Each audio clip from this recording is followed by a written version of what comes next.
In today's gospel, we have the story of the 10 lepers. Jesus traveling from the Galilee now into going toward Jerusalem. As he does, he encounters 10 lepers. At least one was Samaritan, which is interesting because normally a Jew would not be caught dead with a Samaritan. They just hated each other.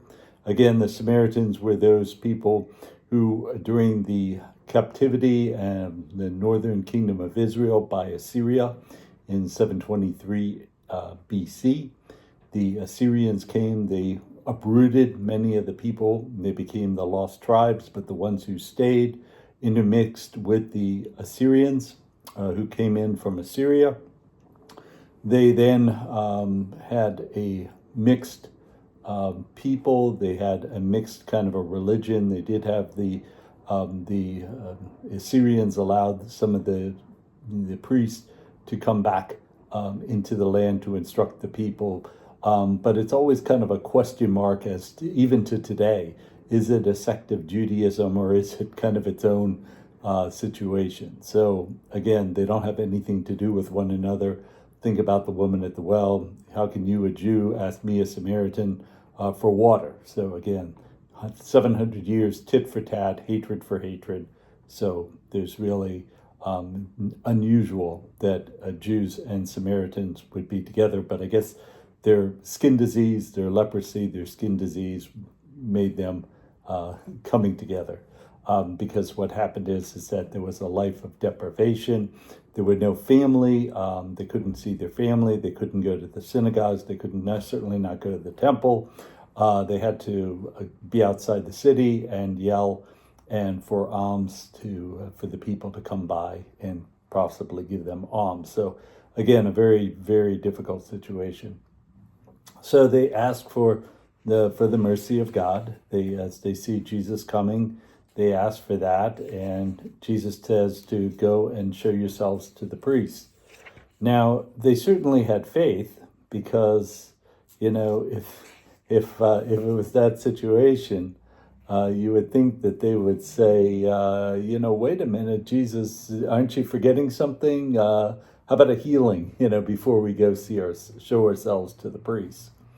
But they had faith. And they went indeed to show themselves to the priests. And what the priests would do is that if it was a mistake, if it was, let's say, somebody thought it was a serious skin disease and contagious, but it turned out to be relatively minor and went away, then what they would do is that they would go show themselves to the priest, show themselves that they had indeed been cured.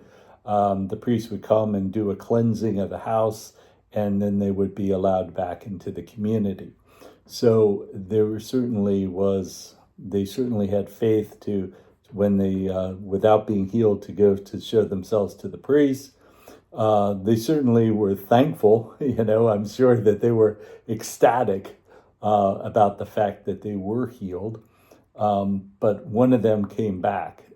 Instead of showing themselves to the priest, the other one came back and gave thanks to God.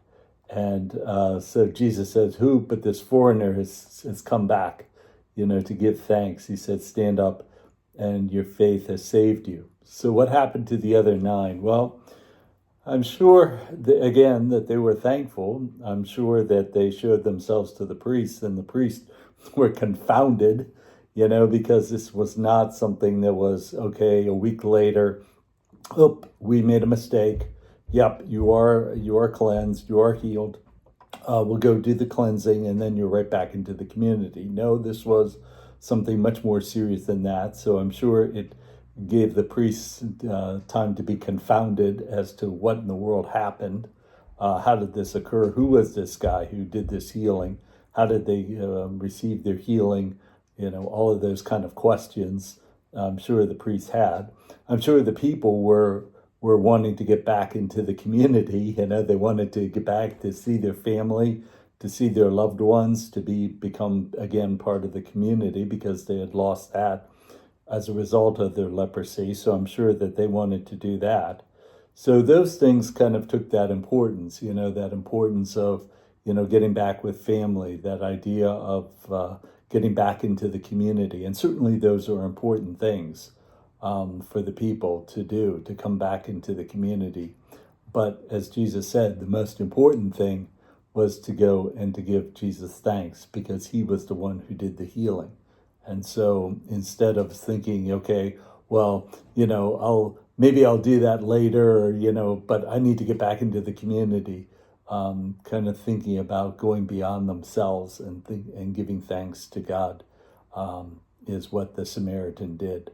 And so that's what I kind of guess we're called to do. Is one thing about it is that we can kind of think about, our lives, and we can think about the bad things, and we can think about the troubles in our world, and the challenges that occur, and all these kind of things, and we can certainly think about them. But how many times do we give thanks? How many times do we give thanks to God? And so this gospel is always read on Thanksgiving, and I always say, that do we need a day of Thanksgiving? Well, yes and no. No, we don't need a day, because we can always give thanks to God. But we actually do need that day, because it helps us to remind us that, yes, we always do need to give thanks to God in all situations. Thanks, and God bless.